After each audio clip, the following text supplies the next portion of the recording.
اور اس کے اوپر جو ان کا ٹھنڈ تو ان کو ڈالنی پڑے گی.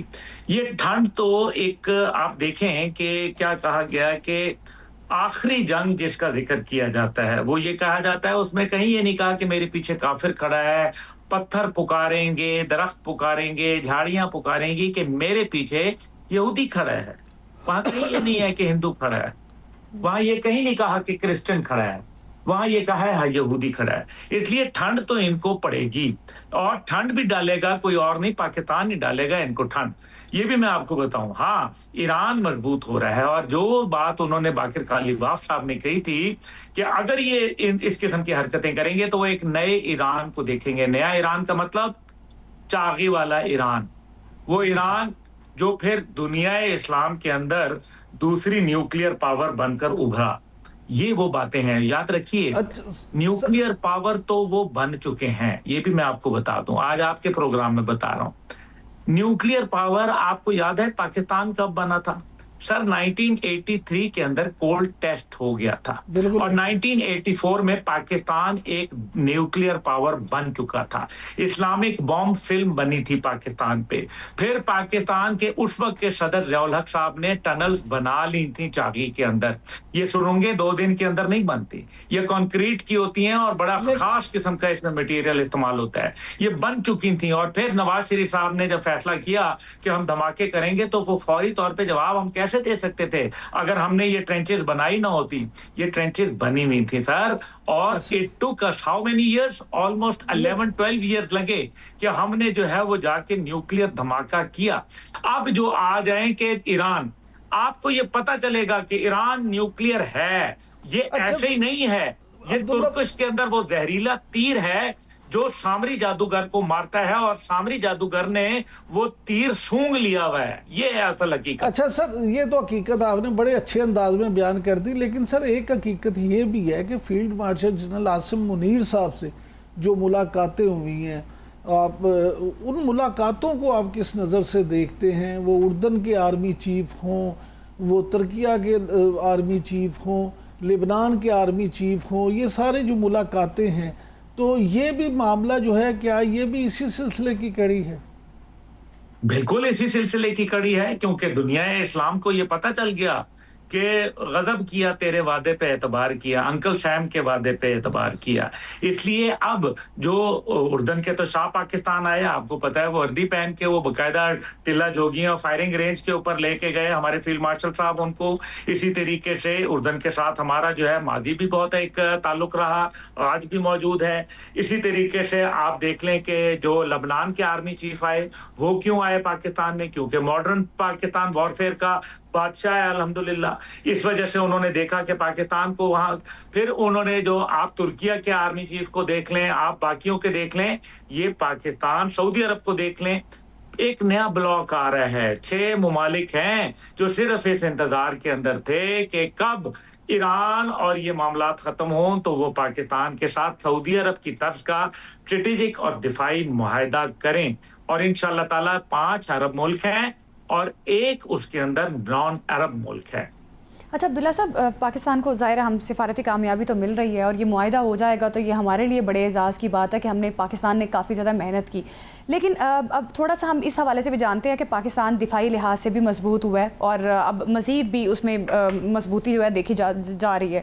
چین میں تیار کردہ پاک بحریہ کی پہلی ہنگور کلاس آبدوز جو ہے وہ کراچی پہنچ گئی ہے, اور 55 سال بعد ہنگور آبدوز کی پاکستان واپسی کی کیا اہمیت ہے, اس بارے میں بتائیے گا. اور یہ جو نئی آبدوزیں پاکستان کو مل رہی ہیں, ان کی کیا خاصیت ہے, یہ بھی بتائیے گا. دیکھیں, ہنگور کلاس سبمرین جو ہے وہ تو پچھلے سال مارکہ حق کے وقت پہنچ چکی تھی ایک, کیونکہ یہ 8 ہنگور کلاس بننی ہیں, 4 ترکیہ کے اندر, جہاں وہاں چین کے اندر اور باقی ادھر, اور یہ پاکستان نیول ڈاک یارڈ کے اندر تیار ہونی ہے. ہنگور کلاس جو ہے یہ ایک, اس کے اندر بہت ساری جو یعنی کہ میسائل لانچنگ فیسلٹی بھی ہے اندر سے ہی سمندر کے. اس کے اندر جو ہے وہ زیر آب ڈرونز بھی موجود ہیں اس کے ساتھ جو پانی کے نیچے چلنے والے ہیں.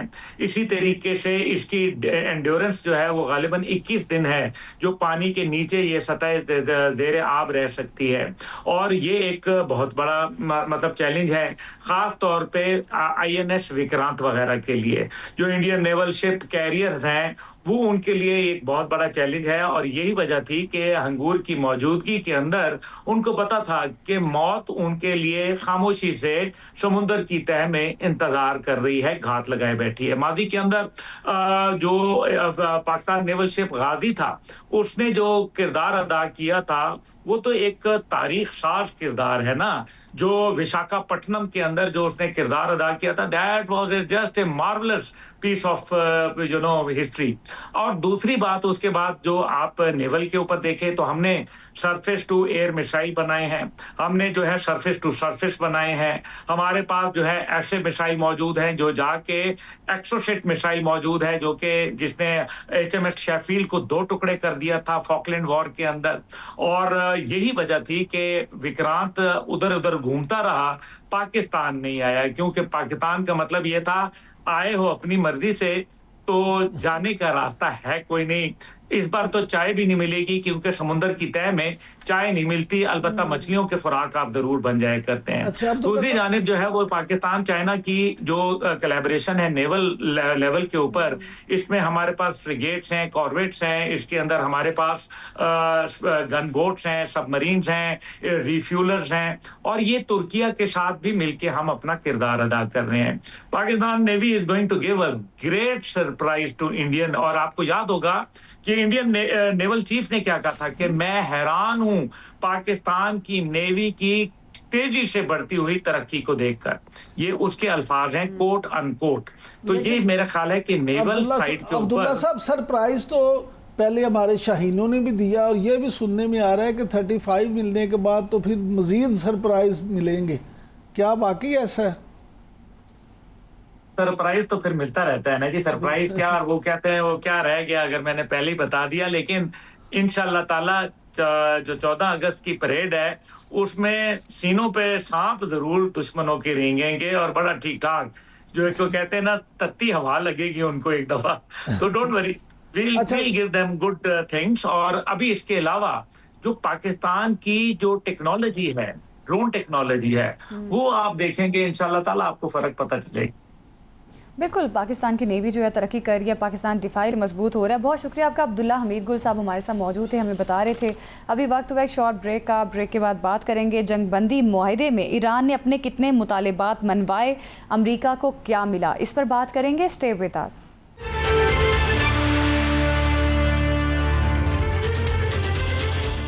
ناظرین، امریکہ ایران کے درمیان معاہدے کے کچھ پوائنٹ سامنے آئے ہیں، اس معاہدے کی کیا خد و خال ہوں گے اس کو بھی ڈسکس کریں گے۔ سردار مسعود خان صاحب ہمارے ساتھ موجود ہیں، جو کہ اقوام متحدہ میں سابق مستقل مندوب اور سفیر، جنیوا اور نیو یارک، چین اور امریکہ میں پاکستان کے سفیر، سابق صدر آزاد جموں و کشمیر ہیں۔ سردار صاحب بہت شکریہ آپ کے وقت کا۔ ایران امریکہ کے جو ابھی پوائنٹ سامنے آئے ہیں، جو معاہدہ ہونے جا رہا ہے، کیونکہ پہلے ہم نے دیکھا کہ صدر ٹرمپ کی جانب سے کچھ تبدیلیاں کی گئی تھیں اور مسودہ ایران کو بھجوایا گیا تھا۔ ابھی جو ایرانی میڈیا نے مسودہ پبلک کیا ہے اس میں کچھ پوائنٹ سامنے آئے ہیں، اس کو کس طرح سے دیکھ رہے ہیں؟ معاہدے میں ایران کے کتنے مطالبات مانے گئے آپ سمجھتے ہیں، اور امریکہ کو اس میں کیا مل سکتا ہے؟ دیکھیے، یہ دونوں فریقین ایک دوسرے کے قریب آئے ہیں، اور میں سمجھتا ہوں کہ اس میں پاکستان کا بہت ہی قابل تحسین، قابل تعریف کردار ہے، اور بڑا مشکل کام تھا۔ جہاں تک ان کے معاملات ہیں ان کے بارے میں سب کو علم تھا، یعنی آپ نے ہرموز کھولنی ہے، اس کے بعد جو امریکہ نے بحری محاصرہ کیا ہوا ہے، نیول بلاکیڈ، اس کو ختم کرنا ہے، یہ یوں سمجھیے کہ پہلا قدم ہے۔ اور اس کے بعد جو ہے ان کے 60 دن تک مذاکرات ہوں گے نیوکلیئر ایشوز کے اوپر، ان کے اوپر جو ہے معاملات ابھی طے کرنے ہیں۔ ایک معاملہ اور ہے جس کے بارے میں معلوم نہیں کہ کیا فیصلہ ہوا ہے، کیونکہ ایران نے یہ بھی شرط لگائی تھی کہ ان کو منجمد اثاثوں میں سے یا تو آدھا حصہ دے دیا جائے، پورا حصہ دے دیا جائے۔ امریکہ کے ذمہ جو ہے کوئی تقریباً $24 بلین ہیں، تو یہ تو فوری معاملات تھے اور ہیں، لیکن اس کے بعد جو ہے ان کا 60 دن تک مکالمہ ہوگا، اور اس میں وہ یہ نیوکلیئر ایشوز اور جو ایران کے اوپر معاشی پابندیاں ہیں اس کے اوپر گفت و شنید کریں گے، اور اس کے بعد جو ہے کسی فیصلے پہ پہنچیں گے۔ سردار صاحب، جس طرح سے آپ نے خود ذکر کیا کہ یہ معاملہ سارا یہاں تک پہنچانے میں پاکستان کا انتہائی قابل تحسین کردار ہے، اب اس حوالے سے 2 چیزیں جاننا چاہوں گا، کیونکہ آپ ماشاءاللہ سے خود انتہائی سینئر ڈپلومیٹ ہیں۔ پریزیڈنٹ ٹرمپ نے ایک بار پھر وزیر اعظم میاں شہباز شریف کے ٹویٹ کو انہوں نے انڈورس کیا ہے، انہوں نے اس کو شیئر کیا ہے۔ مجھے بتائیے کہ ڈپلومیٹک اگر ہم دیکھیں سفارتی لحاظ سے تو یہ کتنی بڑی کامیابی ہے، اور دوسرا یہ فرمائیے گا سر کہ بعض قوتیں ایسی ہیں جو یہ کوشش کر رہی ہیں کہ معاہدہ اگرچہ پاکستان کی کوششوں سے ہو رہا ہے لیکن پاکستان میں نہ ہو، نام تو اس کا اسلام آباد اکارڈ ہی ہو لیکن سائن کہیں پہ اور ہو جائیں، اس پہ ذرا روشنی ڈالیے گا۔ اس کی بھی وزیر اعظم نے وضاحت کر دی ہے کہ، اور امریکہ سے بھی اس کی کنفرمیشن ہو رہی ہے، تہران سے بھی، کہ الیکٹرانک سگنیچرز ہوں گے۔ یعنی پہلے یہ سوچا جا رہا تھا، قیاس آرائی کی جا رہی تھی کہ جنیوا میں دستخط ہوں گے۔ اس میں یہ کہ لوگوں نے ویسے قیاس آرائی نہیں کی، صدر ٹرمپ نے خود کہا کہ یورپ کے کسی ملک میں ہوں گے دستخط، اور پھر ان کا جے ڈی وینس وہاں جائیں گے۔ میرا خیال ہے کہ اب وہ الیکٹرانک سگنیچر، یہ عام طور پہ یہ ہوتا ہے کہ جو بھی فریقین ہیں، مندوبین ہیں، ان کو سفر کرنے کی ضرورت نہیں ہے، وہ اپنے اپنے کیپٹلز میں بیٹھے ہوئے اس کے اوپر دستخط کر سکتے ہیں۔ جو آپ نے پہلا پہلو اجاگر کیا کہ جو صدر ٹرمپ نے وزیر اعظم شہباز شریف صاحب کی ٹویٹ جو ہے اس کو دہرایا ہے، مطلب اسے انڈورس کیا ہے، تو اس کا مطلب یہ ہے کہ صدر ٹرمپ بھی اور ایرانی حکام بھی ایک ہی پیج پہ ہیں، اور پاکستان نے سہولت کار کے طور پر اپنا فریضہ بطریق احسن سر انجام دیا ہے۔ تو میں سمجھتا ہوں کہ یہ پاکستان کی ریکگنیشن بھی ہے، اور ساتھ ساتھ یہ بھی اس میں اقرار موجود ہے کہ اس معاہدے کے اوپر جو بھی ہوگا، یعنی جو ہمارے وزیر اعظم نے خبر دی ہے اس کے اوپر فریقین مطمئن ہیں، یعنی امریکہ بھی اور ایران بھی، اور ویسے جو ہے آج ہی جو ہے عباس اراغچی صاحب اس کی باقاعدہ سے تصدیق کر چکے ہیں۔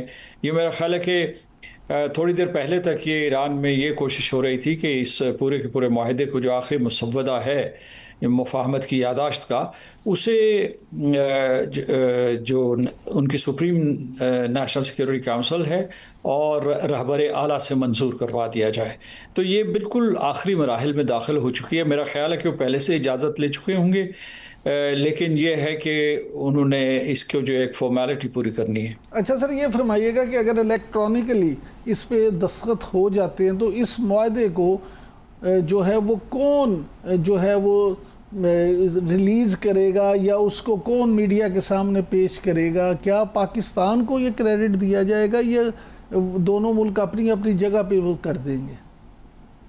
میرا خیال ہے کہ اس کا اجرا 3 جگہوں سے ہوگا، اسلام آباد سے ہوگا، تہران سے اور واشنگٹن سے، کیونکہ وہ 2 فریق ہیں، پاکستان ثالث رہا ہے اور ان تینوں کی موجودگی ضروری ہے۔ تو یہ اس میں، اور جو میڈیا کو وہ بیک وقت وہاں سے ریلیز ہوگا، مطلب ہے کہ یہ اس میں کوئی آگے پیچھے نہیں ہوگا۔ یہ اگر جو ہی دعا کیجئے کہ سب کے سارے کا سارا جو ہے جس طریقے سے ہم کہہ رہے ہیں اسی طریقے سے مکمل ہو، کیونکہ ابھی ایک اسرائیل فیکٹر بھی ہے اور لبنان کا فیکٹر بھی ہے، اور وہ جو ہے وہاں صورتحال آج بھی بگڑی رہی ہے۔ آج بھی لبنان کے اوپر اسرائیل نے اس کے جنوبی علاقوں کے اوپر حملے کیے ہیں، اور نئی بستیوں کو انخلا کا حکم دیا ہے، کیونکہ وہ آکیوپائنگ پاور ہے اس میں سدرن لیبنان میں۔ اس کے بعد جو ہے وہ لٹانی ریور سے زہرانی ریور تک جو رقبہ ہے اس میں بھی وہ تقریباً 20 کلومیٹر کا رقبہ ہے، اس میں بھی جو ہے آپریٹ کر رہا ہے۔ تو اس نے بہت سی، اب وہ دیکھیے کہ امریکہ نے اسے پابند تو کیا ہے اسرائیل کو، لیکن جو اسرائیل کی کیبنٹ ہے اس کے انتہا پسند وزراء جو ہے وہ انکار کر رہے ہیں کہ ہم اس سلسلے میں تعاون نہیں کریں گے۔ لیکن ایک چیز کا وہ پابند ہو گیا اسرائیل، میں سمجھتا ہوں کہ معاہدہ امریکہ اور اسرائیل کے درمیان، معاف کیجیے گا، امریکہ اور ایران کے درمیان ہو جائے تو وہ ایران کے اوپر حملہ نہیں کرے گا۔ اچھا سردار صاحب کیا پھر ہم یہ امید بھی کر سکتے ہیں کہ یہ معاہدہ جو ہے دستخط ہو جانے کے بعد ایران پہ پابندیاں ختم ہو جائیں گی، آبنائے ہرمز کھل جائے گا، اور جو منجمد اثاثے ہیں وہ آدھے ہوں یا پورے ہوں وہ بھی کسی حد تک بحال ہو جائیں گے اور ایران میں زندگی نارمل ہونا شروع ہو جائے گی؟ اس میں جو چیز فوری طور پر مجھے ہوتی ہوئی نظر آ رہی ہے وہ آبنائے ہرمز کا کھلنا اور امریکہ کے بحری محاصرے کا خاتمہ ہے، لیکن اس سے آگے جو آپ کہہ رہے ہیں کہ ابھی تک جو ہے اس کے اوپر سوالیہ نشان ہے کہ جو ایران کے منجمد اثاثے واگزار کیے جا رہے ہیں یا نہیں کیے جا رہے ہیں، کیونکہ اس میں صدر جے ڈی وینس کے ایک بیان کا حوالہ ہے کہ وہ ایسا نہیں کر رہے ہیں، حالانکہ جو ہے ایران نے یہ کہا تھا کہ وہ چاہتے ہیں کہ امریکہ سے فرنٹ لوڈ کرے، یعنی ان کو وعدے کے اوپر جو مطمئن کرنے کی کوشش نہ کرے، یعنی جو ہی یہ مفاہمت کی یادداشت کے اوپر دستخط ہوتے ہیں تو پیسے دے دیے جائیں۔ یہ ابھی تک جو ہے جب تک کہ مسودہ کھل کے سامنے نہیں آ جاتا ہم کچھ نہیں کہہ سکتے۔ باقی جو معاملات جن کی طرف آپ اشارہ کر رہے ہیں ان کے اوپر ابھی مذاکرات ہوں گے باقاعدہ، یعنی وہ جو یورینیم کی افسودگی، اس کی شرح کیا ہونی چاہیے، اس کے علاوہ جو ہے سٹاک پائلز کا کیا ہونا چاہیے، امریکہ کے حوالے کیے جائیں گے، ایران خود جو ہے ان کو نیوکلیئر فیول میں تبدیل کرے گا، یا پھر جو ہے اس کے علاوہ ان کو ایران کو یورینیم کی شرح افسودگی کس حد تک دی جائے گی، 3.6% اور یا 4%، یا ان کے اوپر جو ہے معاشی پابندیاں فوری طور پر ہٹائی جائیں گی یا یعنی مطلب بالاقساط ہٹائی جائیں گی۔ تو یہ کچھ وہ ہیں جو اگلے جب یہ معاہدے کے اوپر دستخط، معاہدہ تو نہیں کہہ سکتے آپ، جو میمورنڈم کے اوپر جب دستخط ہو جائیں گے تو اس کے بعد اگلے 60 دنوں میں یہ معاملات طے ہوں گے۔ اچھا سر، یہ بھی کہا جا رہا ہے کہ افزودہ یورینیم کو بیرون ملک منتقل کیا جائے گا، یا جو اعلیٰ درجے کی یورینیم ہے اس کا خاتمہ کیا جائے گا۔ امریکہ کی جانب سے یہ سٹانس بھی سامنے آ رہا ہے، اور جبکہ ایران کی جانب سے جو افزودہ یورینیم کا ذخیرہ وہ سیل کر دیا گیا ہے، تو کیا سمجھتے ہیں اس میں کیا پیش رفت ہوتی دکھائی دے رہی ہے آپ کو؟ سردار صاحب اس میں یہ بھی شامل کر دیں کہ CNN نے تو یہ دعویٰ کیا ہے کہ امریکہ وہ یورینیم حاصل کرنے کے لیے فوجی کارروائی بھی کر سکتا ہے۔ جی ایک مرتبہ انہوں نے کوشش کی تھی، لیکن امریکہ کے اپنے گزشتہ سال کے حملوں کی وجہ سے جو 3 تنصیبات ہیں جس میں رپورٹڈلی انرچ یورینیم موجود ہے، اور ان میں میں خاص طور سے ذکر کرنا چاہتا ہوں فردو، اصفہان اور نتنز، وہ ہر چیز ملبے کے نیچے دبی ہوئی ہے۔ اب جو تازہ ترین اطلاعات آ رہی ہیں اس کے مطابق ایران نے وہاں مائنز بھی بچھا دی ہیں۔ تو میرا خیال ہے کہ اگر وہ ایکسٹریکٹ کرنا بھی ہوا، کیا مطلب ہے، اس کو صدر ٹرمپ نیوکلیئر ڈسٹ کہتے ہیں، کیونکہ وہ کیا وہ محفوظ ہے، وہ بالکل ریزہ ریزہ ہو چکا ہے، اور اس کے علاوہ وہ زیر زمین دب چکا ہے، اور مجھے یہ لگتا ہے کہ اگر اس کے اوپر کوئی پیش رفت ہوئی تو ایران خود اسے ایکسٹریکٹ کرے گا، اور وہ بہت لمبی ایکسرسائز ہوگی، کیونکہ انہوں نے جو B-2 بامر سے بنکر بسٹرز استعمال کیے تھے جو پتہ نہیں کتنے فیٹ نیچے جا کے تو تباہی کرتے ہیں، تو اس میں سے وہ ایکسٹریکٹ کرنا کسی فوجی کارروائی سے، اور فوجی کارروائی اگر ہو تو وہ یہ کوئی 24 گھنٹے کا 48 گھنٹے کا آپریشن نہیں ہو سکتا، اس کے لیے آپ کو ہفتے، مہینے اور بلکہ سال چاہیے اس کی ایکسٹریکشن کے لیے۔ تو میرا خیال ہے کہ وہ کاسٹ افیکٹو بھی نہیں ہے، لہٰذا یہ ہو سکتا ہے اس کا درمیانی راستہ کہ اگر وہیں محفوظ ہے، اگر ایران نے کہیں اور بھی محفوظ کیے ہوئے ہیں حفظ ما تقدم کے طور پر تو وہ ایک الگ معاملہ ہے، لیکن اس کے 2 سلوشنز ہیں، ایک یہ بلکہ 3 ہیں، ایک یہ کہ امریکہ کے حوالے کر دیے جائیں ایکسٹریکٹ کرنے کے بعد، دوسرا یہ ہے کہ وہ خود ان کو نیوکلیئر فیول میں تبدیل کر لیں، ڈاؤن بلینڈ کر دیں، اور تیسرا یہ ہے کہ وہ روس کے حوالے کر دیں، کیونکہ روس کے صدر اور ان کے جو وزیر خارجہ انہوں نے پیشکش کی ہوئی ہے کہ اگر یہ معاملہ ان مذاکرات کی راہ میں رکاوٹ بن رہا ہے تو وہ ان سٹاک پائلز کو اپنی تحویل میں لینے کے لیے تیار ہیں۔ بہت آج کل اس کی گفتگو نہیں ہو رہی، لیکن 2015 میں جو ایران نیوکلیئر ڈیل تھی اس کے بعد بھی اور اس معاہدے کے تحت ہی ایران نے اپنے بہت سے ذخائر روس کو بھی دے دیے تھے اور چند مغربی ممالک کو بھی بیچ دیے تھے، تو مطلب اس کے لیے ایک پریسیڈنٹ موجود ہے۔ جی ٹھیک ہے، بہت شکریہ آپ کو سردار مسعود خان صاحب، اب اس حملے پر ہمیں بتا رہے تھے۔ ابھی وقت ہوا ایک شارٹ بریک کا، بریک کے بعد بات کریں گے فائل سسٹم پر پابندی، جن لوگوں نے پہلے سے پراپرٹی فائلیں خرید رکھی ہیں ان کا کیا بنے گا، اس پر بات کریں گے، ہمارے ساتھ ہی رہیے گا۔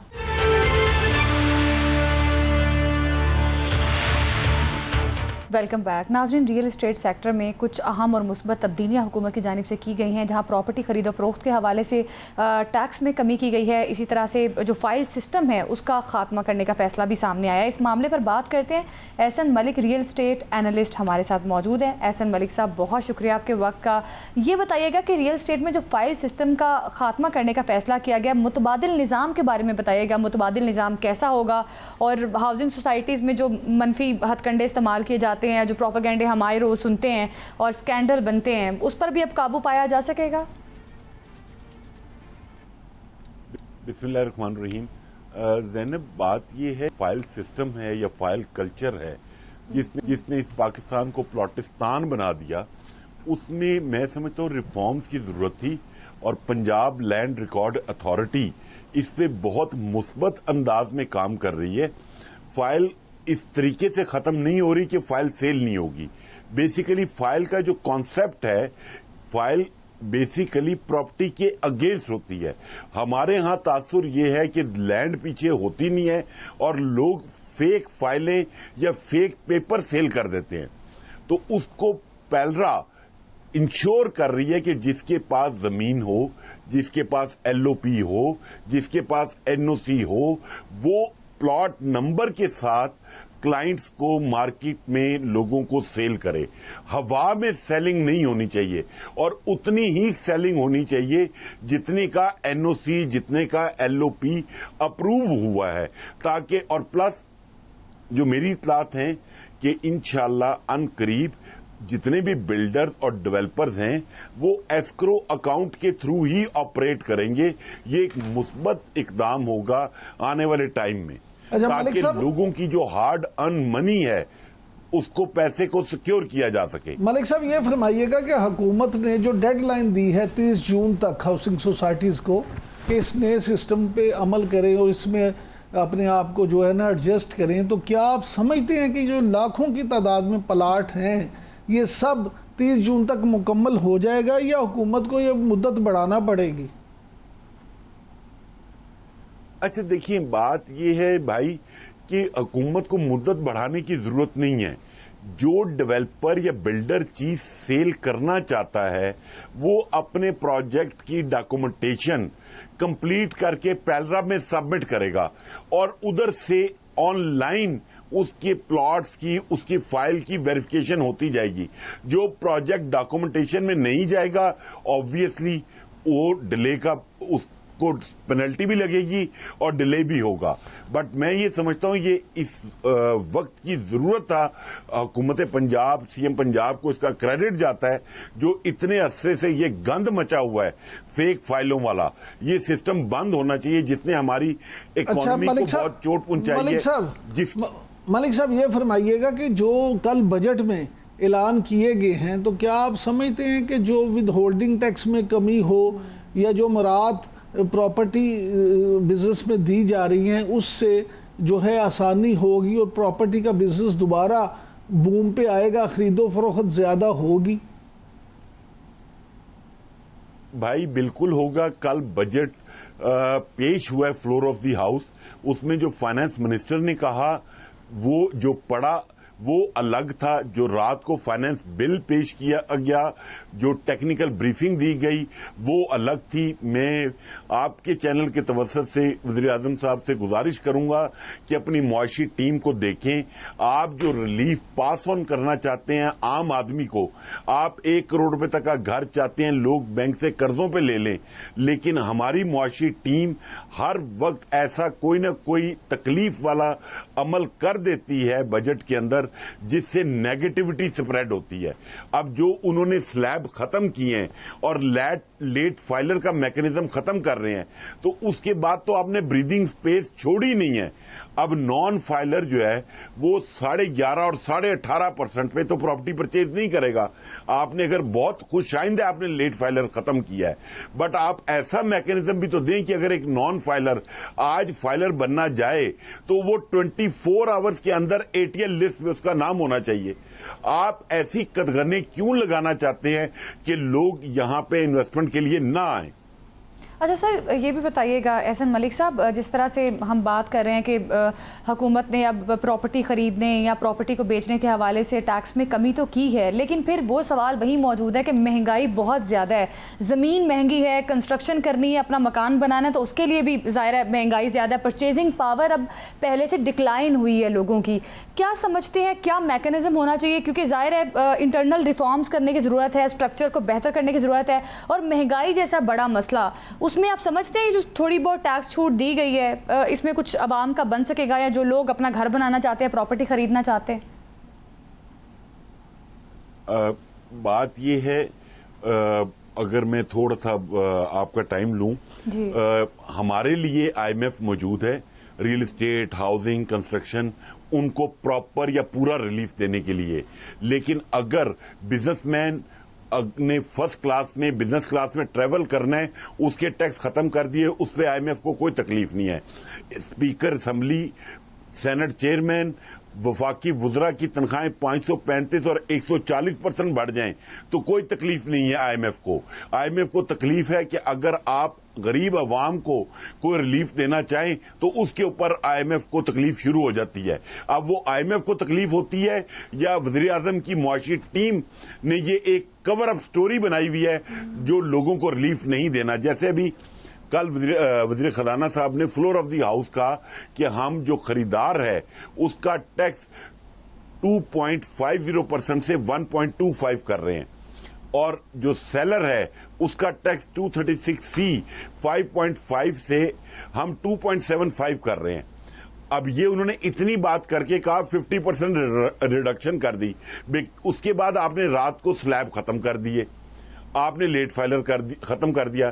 اب اس کا مطلب یہ ہے کہ ایک آدمی جو 10 لاکھ روپے کی پراپرٹی خریدے وہ بھی 1.25% ٹیکس پے کرے، اور جو 1 ارب کی پراپرٹی خرید رہا ہے وہ بھی 1.25% ٹیکس پے کرے. تو وزیر اعظم صاحب کو یہ دیکھنا چاہیے کہ ان کی ناک کے نیچے جو ٹیم بیٹھی کام کر رہی ہے. اور سب سے بڑا المیہ، ہم وزیر اعظم صاحب کی پوری کوشش ہے کہ اس وقت جو گلف کے لوگ پاکستان آنا چاہتے ہیں، انویسٹمنٹ کرنا چاہتے ہیں، فورن ریمیٹنس لے کر آنا چاہتے ہیں، وزیر اعظم صاحب نے خود کہا کہ ہم اوورسیز پاکستانیز کو ریلیف دیں گے کہ اگر وہ پاکستان میں انویسٹمنٹ کرتے ہیں تو پراپرٹی پرچیز کرتے وقت ان سے 236K نہیں چارج ہوگا. بٹ وزیر خزانہ اور ان کی معاشی ٹیم نے اس کا کوئی تذکرہ نہیں کیا. تو وزیر اعظم صاحب سے میری گزارش ہے آپ کے چینل کے توسط سے وہ ان معاملات کو دیکھیں تاکہ بجٹ پاس ہونے سے پہلے جو مراد وزیر اعظم عوام کو دینا چاہتے ہیں وہ ان کو مل جائیں. کیا آپ سمجھتے کہ واقعی وزیر خزانہ اس ساری صورتحال کے ذمہ دار ہیں یا بیوروکریسی جو ہے وہ ان کو نہیں دے رہی؟ جی میرے خیال میں وزیر خزانہ اور وزیر اعظم معصوم ہیں، انوسینٹ ہیں. یہ بیوروکریسی کا کردار ہے جو ان کے نیچے ٹیم بیٹھی ہوئی ہے. کیونکہ وزیر خزانہ صاحب آپ کو پتہ ہے بینکر ہیں، ان کو تو شاید اتنی چیزوں کا ادراک نہیں ہوتا، اور وزیر اعظم صاحب تو آپ کو پتہ ہے سر ملک صاحب اگر وہ اتنے معصوم ہے عوام کا، سر اگر اتنے ہی وہ معصوم ہیں انہیں ان چیزوں کا پتہ ہی نہیں تو پھر آپ ایمانداری سے اپنے دل پہ ہاتھ رکھ کے بتائیں کہ پھر انہیں وزارت خزانہ کا قلم دان سنبھالنا چاہیے. یہ تو ایک ایسا کام ہے جو انتہائی پروفیشنل آدمی کو کرنا چاہیے.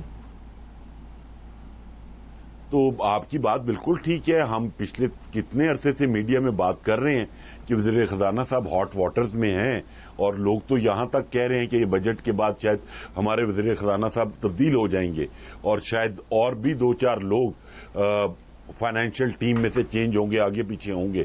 تو اتنی وجہ سے بات ہو رہی ہے کہ ہماری جو معاشی ٹیم ہے وہ آئی ایم ایف سے جب بات کرتی ہے تو وزیر اعظم صاحب ریلیف دینا چاہتے ہیں بٹ یہ آئی ایم ایف کو کنونس نیگوشیٹ ہی نہیں کر پاتے ہیں. تو آپ سمجھتے اور اس ہیں میں میں ویسے ایک میڈیا کا کردار میڈیا کا کردار بھی سمجھتا ہوں کہ آج جس حالات میں پاکستان ہے اس میں میڈیا کا بھی بہت بڑا کردار ہے کہ آپ لوگوں کو صرف بجٹ میں اکانومی یاد آتی ہے، ورنہ آپ سب لوگ جتنا بھی میڈیا ہے وہ صرف پولیٹیکل کانٹینٹ دکھانے پہ لگا ہوتا ہے. اگر جتنا پولیٹیکل کانٹینٹ ہے اس وقت ملک میں اس کا صرف 20% آپ اکانومی دکھانی شروع کر دیں، ہمارے ملک کے حالات بہتر ہو جائیں گے. لیکن سر وہاں پر دیکھیں آئی ایم ایف کی سخت شرائط تو موجود ہیں. آئی ایم ایف کی جانب سے جو شرائط پیش کی جاتی ہے کہ اس پر عمل درآمد کرنا ہے، جس طرح سے انہوں نے کہا کہ سبسڈیز کا خاتمہ کر دیا جائے اور کرنا پڑا. کچھ ایسی شرائط ہوتی ہیں حکومت کہتی ہے کہ اس کو ماننے کے علاوہ کوئی اور آپشن نہیں ہے. جب بھی بجٹ پیش ہوتا ہے اس قسم کی بات کی جاتی ہے، اور ابھی یہ بھی بات کی گئی تھی کہ سیلابی صورتحال تھی، پھر خطے میں صورتحال جو تھی وہ اس قسم کی تھی جس کی وجہ سے کچھ سخت فیصلے بھی کرنا پڑے، اور گزشتہ سال جو مالی اہداف طے کرنے کی کوشش کی گئی وہ نہیں پورے کیے جا سکے. تو جواز تو پھر حکومت یہی دیتی ہے کہ ظاہر ہے اس قسم کی صورتحال ہے. زینب بات یہ نہ کبھی آپ آئی ایم ایف کے سامنے بیٹھی ہیں اور نہ کبھی میں بیٹھا ہوں، بٹ میں نے یہ پچھلے 2 سالوں سے یہ ڈیمانڈ ضرور رکھی ہوئی ہے کہ آپ ہر